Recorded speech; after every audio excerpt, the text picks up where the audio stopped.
Le grand livre des esprits de la maison. Texte Richard Elie. Illustration Frédéric de Vos. Dédicace à la vieille dame qui habitait au fond de ce jardin, à celle qui m'attendait sur le banc de la pierre bleue, à la mémoire des anciens, Richard Elie.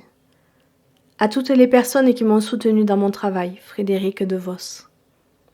Exordium. Écoute, on marche dans la maison. J'écoutais et frémis à mon tour un pas lent et lourd s'avancer, faisant une sourde trouée dans le silence. Jean Rey. 3 hivers. C'est le temps qu'il a fallu avant que vous teniez ce livre entre vos mains. Curieusement, le précédent volume, consacré aux esprits de la nature, avait pris lui aussi autant d'années de recherche et d'écriture, mais ponctué de 3 printemps. L'hiver. L'hiver a quelque chose qui nous ramène à notre foyer, à la chaleur des bûches enflammées, la douceur grisante des braises. Il suffit d'un bon fauteuil, d'un thé parfumé ou de quelque spiritueux pour vous réchauffer l'âme et entrevoir l'esprit du lieu. À l'heure où j'écris ces quelques lignes, un orage a éclaté, le ciel gronde et fulmine d'éclairs, il est d'encre noire. Sur la vitre des fenêtres viennent claquer gouttes de pluie et grêlons de gelée. La bourrasque se glisse de dessous les portes, offrant une piqûre glaciale à mon corps qu'aussitôt un élan de chaleur en provenance de l'âtre vient apaiser. Elle fait siffler d'un air terrifiant les chambranles, craquer les meubles et l'escalier, frappe les tuiles.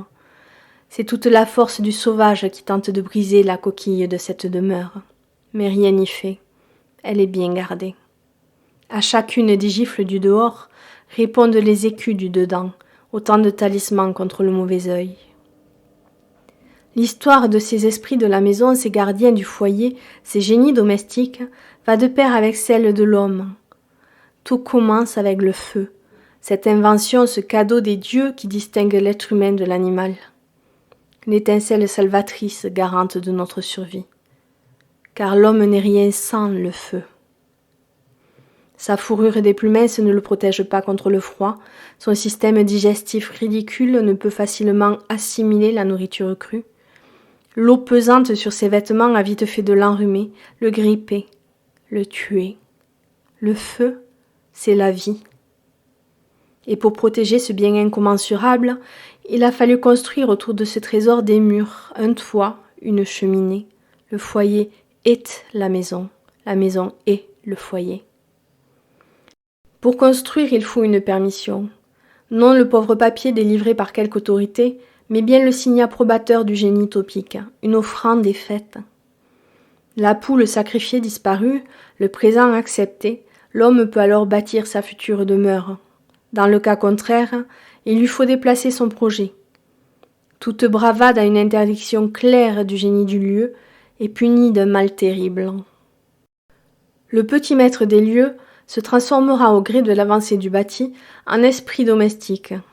Ou bien le premier être à pénétrer dans la demeure, le premier sacrifié, emmuré, décédé, en deviendra le précieux gardien, comblant de ses bienfaits les générations futures, les préservant du malheur et des maladies, les protégeant des autres esprits et de tous ces croque-mitaines qui en veulent tant à leur progéniture. Mais les demeures tranquilles n'existent pas. À un moment ou un autre, un fantôme s'invite, un tapageur tambourine, un farfadet se fâche, un objet disparaît. Il faut alors user de prières, d'amulettes et de chansons pour que l'équilibre soit rétabli. Des esprits, des formules, des offrandes, vous en trouverez bien des traces en ces pages.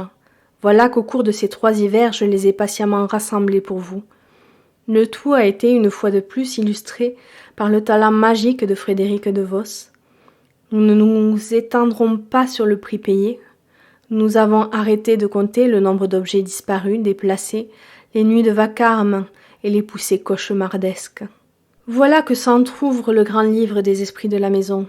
Écoutez les murmures de derrière vos murs, sentez les parfums qui remontent de la cave, touchez le bois des poutres, la pierre de l'âtre, une vibration du parquet, un mouvement dans les tentures, un bruit de pas dans le grenier. Oui, votre maison est hantée. Confiez-lui une part de votre âme, la boucle sera bouclée. Richard Elie.